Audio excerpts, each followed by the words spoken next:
उसका पारिवारिक जीवन स्नेहपूर्ण और समरस था। मगर चूंकि सीसीपी ईसाइयों को गिरफ्तार कर उन पर अत्याचार करती है, तो परमेश्वर में उसकी आस्था से डरा उसका पति उसे रोकने और दबाने के लिए उसे धमकाने, डांटने और पीटने में कोई कसर नहीं छोड़ता है। वो अपने परिवार और परमेश्वर के बीच कैसे चुनाव करती है, इसके लिए देखिए ईसाई गवाही वीडियो, परिवार की कैद से बच निकलना।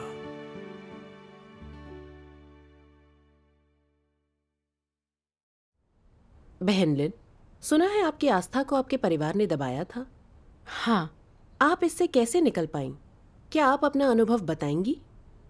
जरूर। मैंने 2005 में सर्वशक्तिमान परमेश्वर का कार्य स्वीकारा। उस दौरान सभाओं में हिस्सा लेकर और ईश वचनों को पढ़कर मैंने ऐसे कई सत्य और रहस्य जाने जिनके बारे में पहले कभी नहीं सुना था। मैंने जाना कि परमेश्वर मानव जाति को कैसे प्रबंधित कर बचाता है। मैंने मानव जीवन के उद्देश्य, मूल्य और अर्थ के साथ साथ मनुष्य के गंतव्य के बारे में जाना। सर्वशक्तिमान परमेश्वर के वचन पढ़कर मैं जीवन की समस्याएं और कठिनाइयां हल कर पाई। आस्था से मुझे अच्छा महसूस हुआ। पर मेरे पति ये जानकर मेरी आस्था का विरोध करने लगे। ऐसा क्यों? मेरे चाचा प्रभु में आस्था के कारण सीसीपी द्वारा गिरफ्तार हुए थे।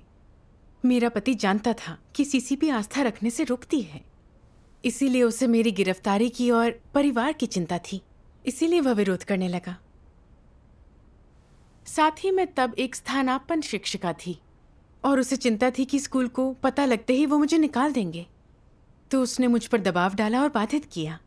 ओह, तब तो घर पर आस्था का अभ्यास करना कठिन रहा होगा। हाँ, उन बातों को याद करना वाकई दर्दनाक है। वह मुझे परमेश्वर के वचन पढ़ने या भजन सुनने नहीं देता था, तो मुझे सभाओं में जाने की अनुमति कैसे मिलती? एक बार वो मुझे ईश वचन पढ़ते देख बेहद गुस्सा हो गया। उसने कहा, सरकार के रोकने पर भी तुम नहीं मानी। यदि शिक्षा समिति ने पकड़ा तो नौकरी तो जाएगी ही, तुम जेल भी जाओगी, और मेरे पास जमानत के लिए इतने पैसे नहीं हैं। फिर भी मेरे ना मानने पर उसने मुझे धमकाया। मेरे जीते जी तुम आस्था नहीं रख सकती। ये सुनकर मेरा संकल्प कमजोर पड़ गया। मैंने सोचा, मेरे पति के इस बर्ताव के बावजूद मेरा विश्वास अडिग है, तो वो मेरा क्या हाल करेगा? तभी मैंने कुछ ईश वचन पढ़े।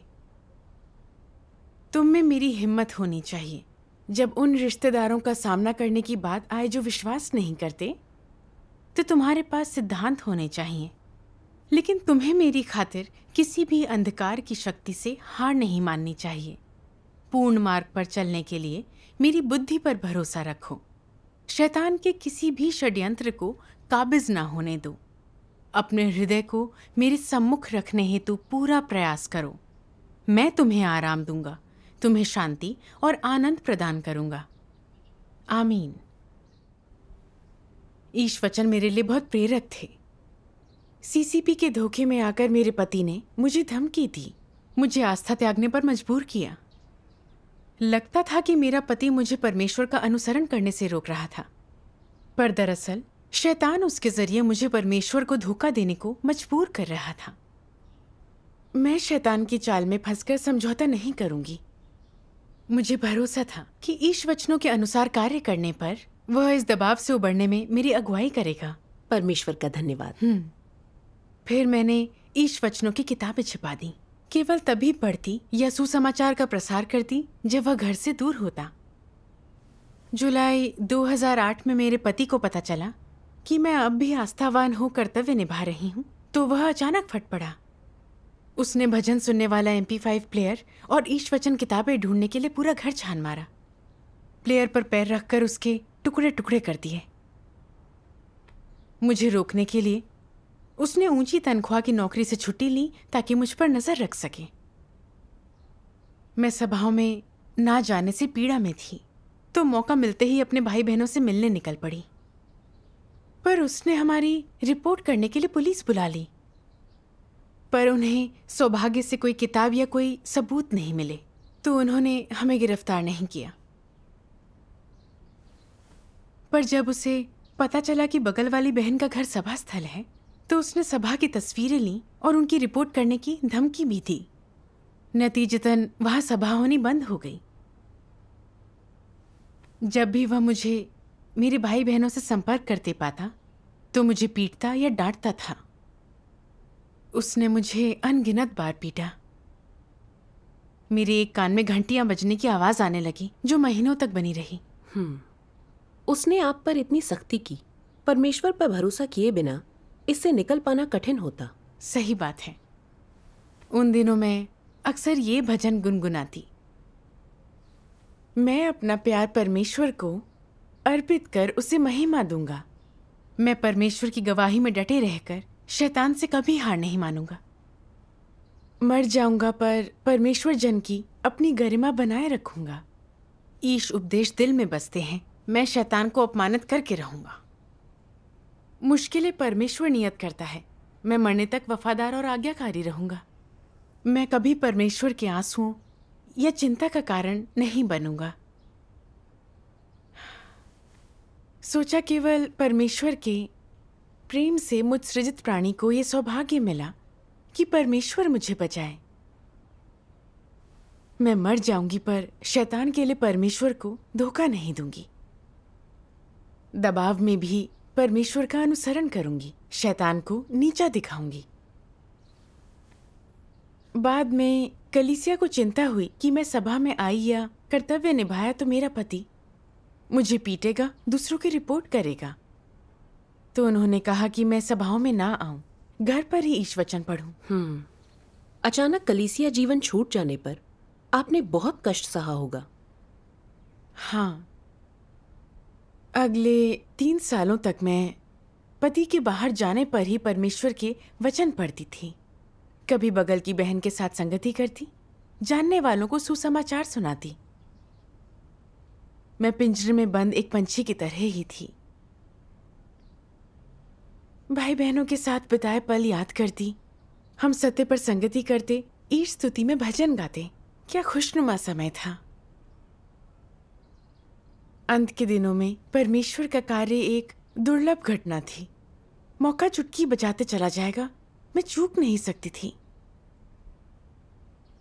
मैं सामान्य कलीसियाई जीवन जीने, सुसमाचार फैलाने, गवाही देने को तरसती थी, पर यह बस कोरी आशा बन गई थी।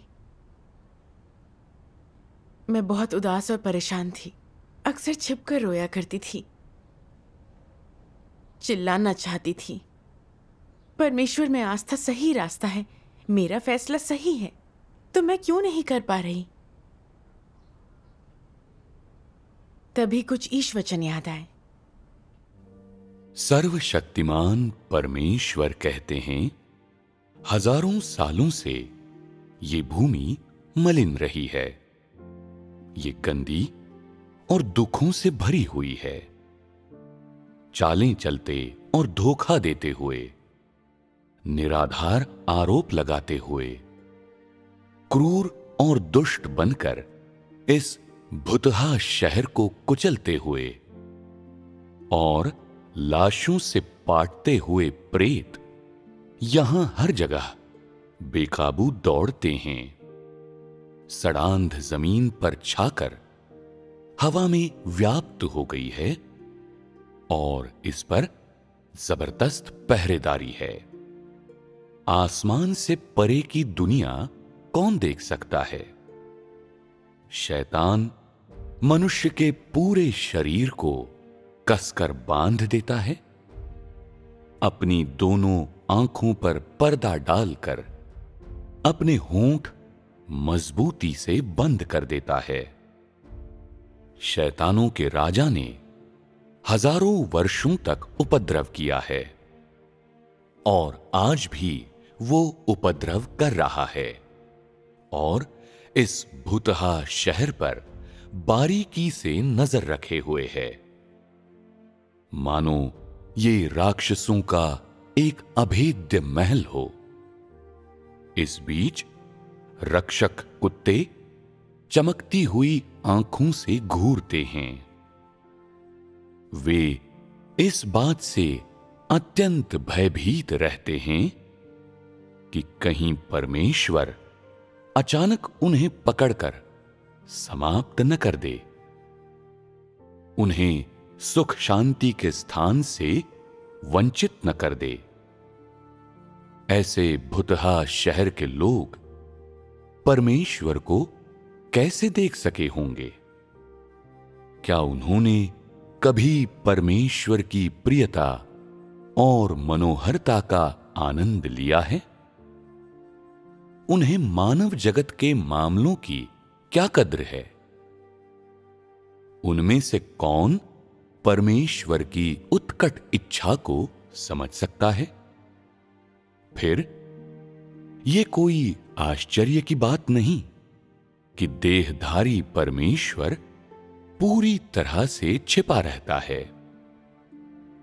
इस तरह के अंधकारपूर्ण समाज में, जहां राक्षस बेरहम और अमानवीय हैं, पलक झपकते ही लोगों को मार डालने वाला शैतानों का सरदार ऐसे मनोहर, दयालु और पवित्र परमेश्वर के अस्तित्व को कैसे सहन कर सकता है? वो परमेश्वर के आगमन की सराहना और जय जयकार कैसे कर सकता है? ये अनुचर ये दया के बदले घृणा देते हैं। लंबे समय पहले ही वे परमेश्वर से शत्रु की तरह पेश आने लगे थे। ये परमेश्वर को अपशब्द बोलते हैं, ये बेहद बर्बर हैं। इनमें परमेश्वर के प्रति थोड़ा सा भी सम्मान नहीं है। ये लूटते और डाका डालते हैं। इनका विवेक मर चुका है। ये विवेक के विरुद्ध कार्य करते हैं और ये लालच देकर निर्दोषों को अचेत कर देते हैं। प्राचीन पूर्वज, प्रिय अगुआ, वे सभी परमेश्वर का विरोध करते हैं। उनके हस्तक्षेप ने स्वर्ग के नीचे की हर चीज को अंधेरे और अराजकता की स्थिति में छोड़ दिया है। धार्मिक स्वतंत्रता, नागरिकों के वैध अधिकार और हित, ये सब पाप को छिपाने की चालें हैं। वचनों से मैंने सीसीपी की परमेश्वर के प्रतिरोध की सच्चाई जानी। सत्ता में आने पर सीसीपी ने नास्तिकता के प्रचार में कहा कि सभी चीजों का विकास प्राकृतिक है, मनुष्य वानरों से विकसित हुआ, कोई उद्धारकर्ता नहीं है आदि। इन बेतुकी बातों से लोगों को धोखा दिया ताकि वे परमेश्वर को ठुकराएं, धोखा दें, उनके साथ विरोध करें ताकि अंत में परमेश्वर उन्हें नष्ट कर दे। अंत के दिनों में इंसान को बचाने परमेश्वर देह बना है। सीसीपी मसीह के पीछे पड़ी है, ईसाइयों को गिरफ्तार कर सता रही है ताकि ईश कार्य को दबाकर चीन में नास्तिक सत्ता लाए। राक्षसी सेना सीसीपी परमेश्वर की शत्रु है। ये हत्यारी और शैतान की ईश विरोधी अवतार है। हाँ, मेरे पति ने मुझे आस्था रखने से रोका क्योंकि वह सीसीपी के नास्तिक फलसफे के बहकावे में था। वह अविश्वासी था, डरता था कि मेरी गिरफ्तारी से वो भी फंस जाएगा, तो उसने मेरी आस्था का कड़ा विरोध किया। मेरी उस पीड़ा की जिम्मेदार राक्षसी सीसीपी ही थी। मैं इससे भरपूर नफरत करती थी। परमेश्वर में आस्था के बाद से मेरा पति सीसीपी के साथ हो गया था।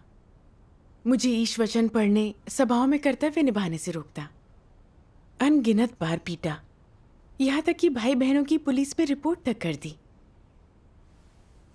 मेरे पति की प्रकृति और सार परमेश्वर से घृणा करने वाले थे।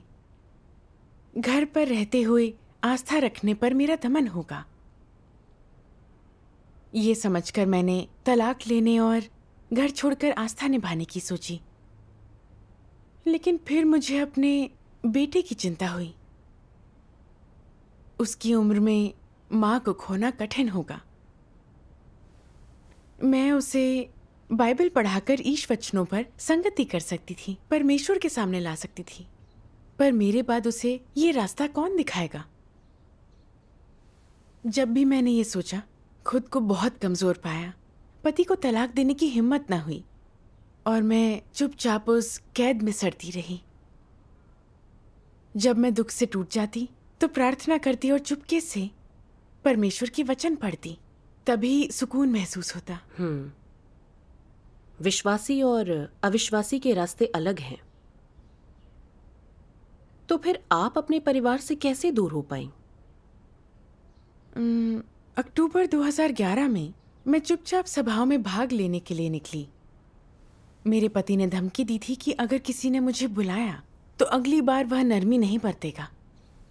मुझे भी धमकाया, आस्था रखनी है तो ये घर छोड़ना होगा, यहाँ रहोगी तो आस्था को भूल जाओ।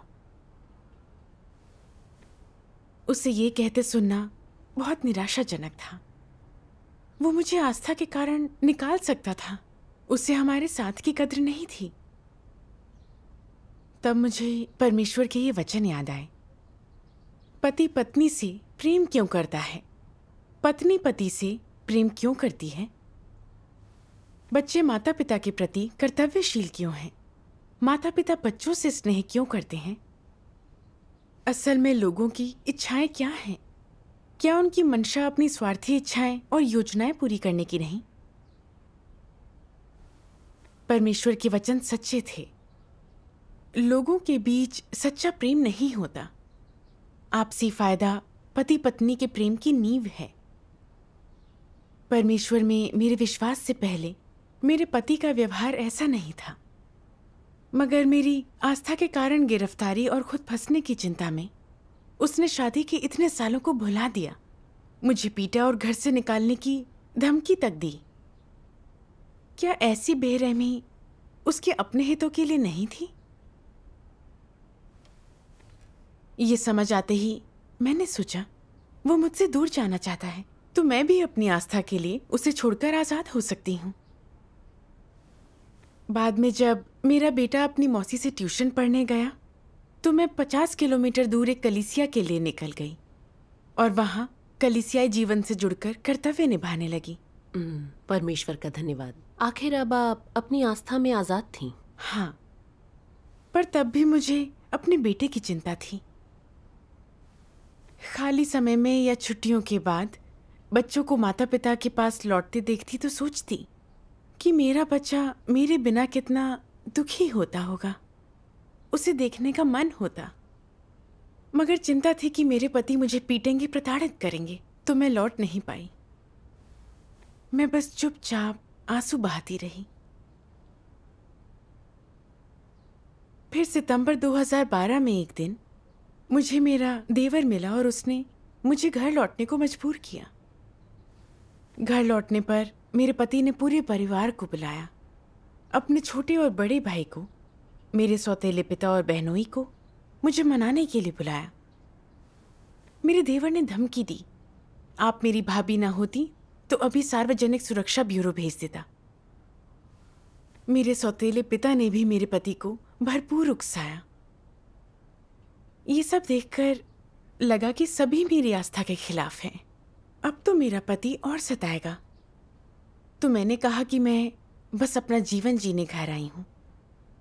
तब जाकर मेरे परिजन शांत हुए। घर लौटने के 3 दिन के बाद मैंने कलीसिया अगुआ को पड़ोस की बहन से मिलते देखा, तो मैंने उनसे सभाओं के बारे में पूछा। तभी मेरा पति आकर चिल्लाने लगा और मुझे घर वापस चलने को कहा। बहनों को परेशानी ना हो इसीलिए मैं घर लौट गई। फिर जब कलीसिया अगुआ मेरी बहन के घर से निकली तो मेरे पति ने उसे फावड़े से धमकाते हुए कहा, अगली बार तुम्हें नहीं छोड़ूंगा। फिर रसोई से चाकू लेकर बहन के घर में घुसकर उसे मारना चाहा। मैंने और बहन के पति ने उसे रोका। फिर मैंने भाई बहनों के नुकसान के डर से उनसे मिलना बिल्कुल बंद कर दिया। तो आप फिर से अपना कर्तव्य नहीं निभा सकी। उस दौरान मैंने काफी मानसिक पीड़ा झेली। मैं अक्सर छिपकर रोया करती। एक बार मेरे पति के बाहर जाने के बाद मैं एक बहन से मिलने घर से निकली, पर लौटते समय कार से आते हुए मेरे पति ने मुझे देख लिया और चीखते हुए बोला, इसी कार से कुचल दूंगा तुम्हें। ये सुनकर मैं बिल्कुल कांप गई। आस्था के कारण वो मुझे कार से कुचलना चाहता था। इससे मैंने साफ देखा कि मेरे पति को परमेश्वर से घृणा थी। वो मुझे कभी सताना नहीं छोड़ेगा। घर में आस्था का अभ्यास नहीं कर सकती तो मुझे घर छोड़ना ही होगा। पर छोड़कर जाने के बारे में सोचकर मुझे बेहद दुख हुआ। मैं बेटे से अभी तो मिली थी, फिर चली गई तो उसे बड़ी मुश्किल होगी। मेरे जाने पर उसे सही मार्ग पर चलना कौन सिखाएगा? ये सोचने पर मुझे बेटे को छोड़ना मुश्किल लगा। मैं लगातार परमेश्वर से प्रार्थना करती रही, परमेश्वर, मेरा पति अत्याचार करता है, मैं यहाँ से जाना चाहती हूँ पर बेटे को नहीं छोड़ पा रही। मैं तय नहीं कर पा रही कि क्या करूं। कृपया मेरा मार्गदर्शन करो। तब मुझे ईश वचनों का एक भजन मिला। क्या लोग इतने से समय के लिए अपनी देह की इच्छाओं को अलग रखने के काबिल नहीं हैं? कौन सी बातें मनुष्य और परमेश्वर के प्रेम में दरार पैदा कर सकती हैं? कौन है जो मनुष्य और परमेश्वर के बीच के प्रेम को अलग कर सकता है? क्या माता पिता, पति, बहनें, पत्नियां या पीड़ादायक शोधन ऐसा कर सकते हैं? क्या अंतःकरण की भावनाएं मनुष्य के अंदर से परमेश्वर की छवि को मिटा सकती हैं? क्या एक दूसरे के प्रति लोगों की कृतज्ञता और क्रियाकलाप उनका स्वयं का किया है? क्या इंसान उनका समाधान कर सकता है?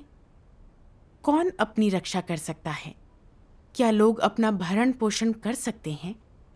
जीवन में बलवान लोग कौन हैं? कौन मुझे छोड़कर अपने दम पर जी सकता है? परमेश्वर बार बार ऐसा क्यों कहता है कि सभी लोग आत्मचिंतन करें? परमेश्वर क्यों कहता है किसके कष्ट खुद उसके हाथों से पैदा किए गए हैं? आमीन। आमीन। ईश वचनों का मुझ पर गहरा असर पड़ा। मैंने दोषी महसूस किया। मैंने सोचा कि इंसान को बचाने परमेश्वर देह बना है। वह सत्य व्यक्त करके सहनशीलता से मनुष्यों के बीच कार्य करता है। इंसानों पर प्रेम उड़ेलते हुए बहुत अपमान सहता है जो उसके उद्धार का उद्देश्य है। मनुष्य को बचाने के लिए परमेश्वर ने जो कष्ट सहे उससे उसका व्यवहारिक प्रेम झलकता है। परमेश्वर को उम्मीद है कि हम उसकी इच्छा पर ध्यान देंगे, उसकी गवाही देने के लिए सब किनारे कर देंगे। ये हमारे लिए परमेश्वर का प्रेम है। पर मैं स्वार्थी होकर यही सोचती रही कि मेरे बेटे की देखभाल कौन करेगा और परमेश्वर की इच्छा पर ध्यान नहीं दिया। कमजोर, बेकार, विवेकहीन और परमेश्वर का अनुसरण करने के लिए सब छोड़ न पाने से मुझे घृणा हुई। बेटे को नहीं छोड़ पाई, इसीलिए मैं घर में फंस गई। पति की पिटाई झेलती रही, पिंजरे में कैद रही। परमेश्वर के वचन पढ़ने या सृजित प्राणी का कर्तव्य निभाने का मौका नहीं मिला। मुझ में सत्य के अनुसरण का जरा भी संकल्प नहीं था।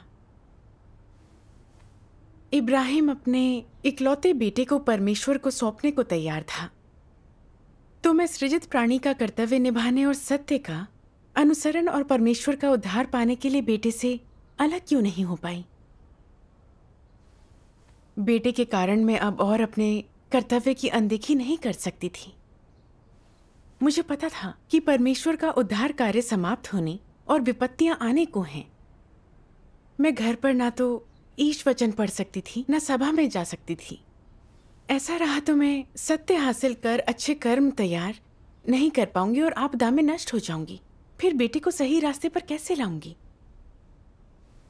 मेरे बेटे की किस्मत तो परमेश्वर के हाथ में ही थी ना। उसे कितना कष्ट होगा, क्या वह सही रास्ते पर आएगा, ये मेरे बस में नहीं था। इसे समझकर मेरी बेचैनी कुछ कम हुई। आपने खुद की समझ और परमेश्वर के वचनों के जरिए थोड़ी राहत पाई। फिर मैंने कुछ और ईश वचन पढ़े और सत्य सीखकर बेटे की चिंता छोड़ दी। मैंने ये अंश पढ़ा। सर्वशक्तिमान परमेश्वर कहते हैं, जन्म देने और बच्चे के पालन पोषण के अलावा बच्चे के जीवन में माता पिता का उत्तरदायित्व उसके बड़ा होने के लिए बस एक औपचारिक परिवेश प्रदान करना है, क्योंकि सृजनकर्ता के पूर्व निर्धारण के अलावा किसी भी चीज का उस व्यक्ति के भाग्य से कोई संबंध नहीं होता। किसी व्यक्ति का भविष्य कैसा होगा, इसे कोई नियंत्रित नहीं कर सकता। इसे बहुत पहले ही पूर्व निर्धारित किया जा चुका होता है। किसी के माता पिता भी उसके भाग्य को नहीं बदल सकते। जहां तक भाग्य की बात है, हर कोई स्वतंत्र है और हर किसी का अपना भाग्य है। इसलिए किसी के भी माता पिता जीवन में उसके भाग्य को नहीं रोक सकते या उस भूमिका पर जरा सा भी प्रभाव नहीं डाल सकते जिसे वो जीवन में निभाता है। ऐसा कहा जा सकता है कि वो परिवार जिसमें किसी व्यक्ति का जन्म लेना नियत होता है और वो परिवेश जिसमें वो बड़ा होता है, वे जीवन में उसके ध्येय को पूरा करने के लिए मात्र पूर्व शर्तें होती हैं। वे किसी भी तरह से किसी व्यक्ति के भाग्य को या उस प्रकार की नियति को निर्धारित नहीं करते जिसमें रहकर कोई व्यक्ति अपने ध्येय को पूरा करता है। और इसलिए किसी के भी माता पिता जीवन में उसके ध्येय को पूरा करने में उसकी सहायता नहीं कर सकते। किसी के भी रिश्तेदार जीवन में उसकी भूमिका निभाने में उसकी सहायता नहीं कर सकते। कोई किस प्रकार अपने ध्येय को पूरा करता है और वो किस प्रकार के परिवेश में रहते हुए अपनी भूमिका निभाता है, ये पूरी तरह से जीवन में उसके भाग्य द्वारा निर्धारित होता है। दूसरे शब्दों में, कोई भी अन्य निष्पक्ष स्थितियां किसी व्यक्ति के ध्येय को, जो सृजनकर्ता द्वारा पूर्व निर्धारित किया जाता है, प्रभावित नहीं कर सकती। सभी लोग अपने अपने परिवेश में जिसमें वे बड़े होते हैं, परिपक्व होते हैं।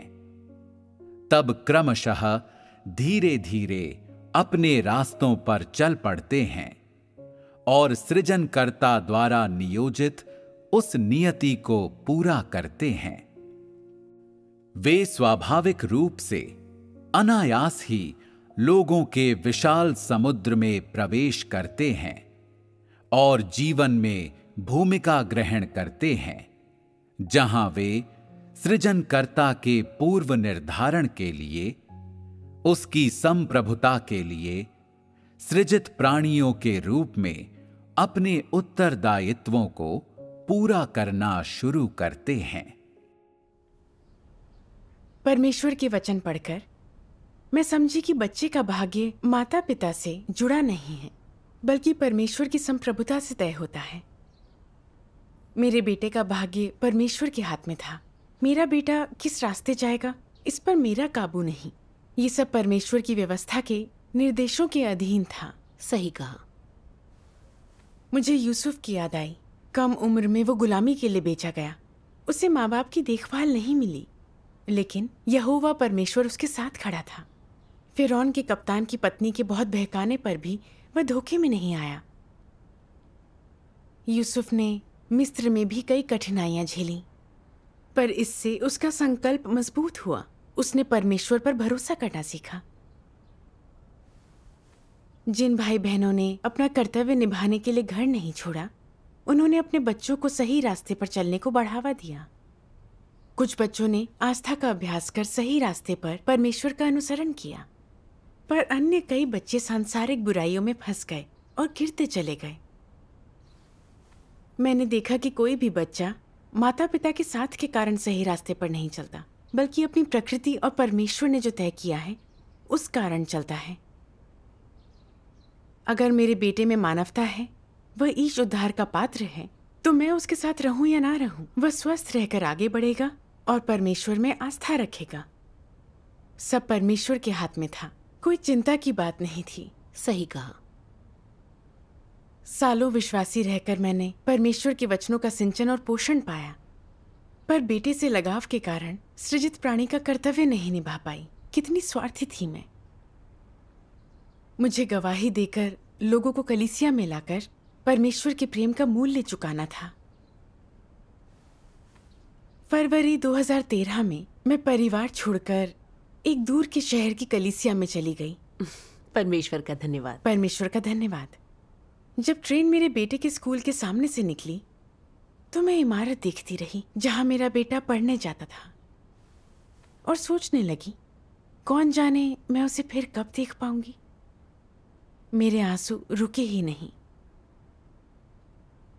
और मुझे राक्षस शैतान की सत्ता से घृणा हो गई। मेरे परिवार से दूर कर इसने मुझे आस्था का अभ्यास नहीं करने दिया। भविष्य में मसीह की सत्ता होने पर आनंद व आजादी के समय के लिए मैं और तरसने लगी। इसने सत्य के अनुसरण और प्रकाश के लिए मेरे प्रयास को तेजी दी। फिर मैंने परमेश्वर के वचनों का एक भजन गाया। तुम सृजित प्राणी हो, तुम्हें निसंदेह परमेश्वर की आराधना और सार्थक जीवन का अनुसरण करना चाहिए। चूंकि तुम मानव प्राणी हो, इसीलिए तुम्हें स्वयं को परमेश्वर के लिए खपाना और सारे कष्ट सहने चाहिए। आज तुम्हें जो थोड़ा सा कष्ट दिया जाता है, वह तुम्हें प्रसन्नतापूर्वक और दृढ़तापूर्वक स्वीकार करना चाहिए और अय्यूब तथा पतरस के समान सार्थक जीवन जीना चाहिए।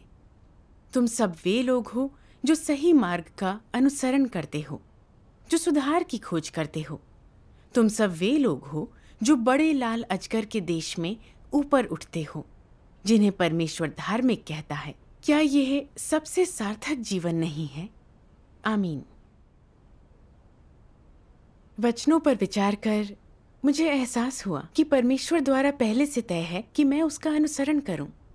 इसी मार्ग पर परमेश्वर मेरा मार्गदर्शन कर रहा था। एक सृजित प्राणी के रूप में मैं परमेश्वर की व्यवस्थाओं के प्रति समर्पित होने, उसे संतुष्ट करने और शैतान को नीचा दिखाने के लिए कर्तव्य करने को तैयार थी।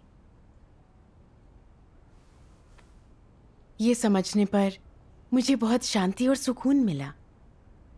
मैंने परमेश्वर का धन्यवाद किया कि उसने मुझे पति की कैद से आजादी दिलाकर सृजित प्राणी का कर्तव्य निभाने दिया। परमेश्वर का धन्यवाद। ईश वचनों से आखिर आप अपने परिवार की कैद से मुक्त हो गई। परमेश्वर का धन्यवाद। उसके बाद मैं घर से दूर की एक कलीसिया में कर्तव्य निभाती रही। इन वर्षों में मैंने ईश वचनों और कार्यों का अनुभव कर कुछ सत्य समझा है, काफी कुछ हासिल किया है। परमेश्वर का धन्यवाद। परमेश्वर का धन्यवाद।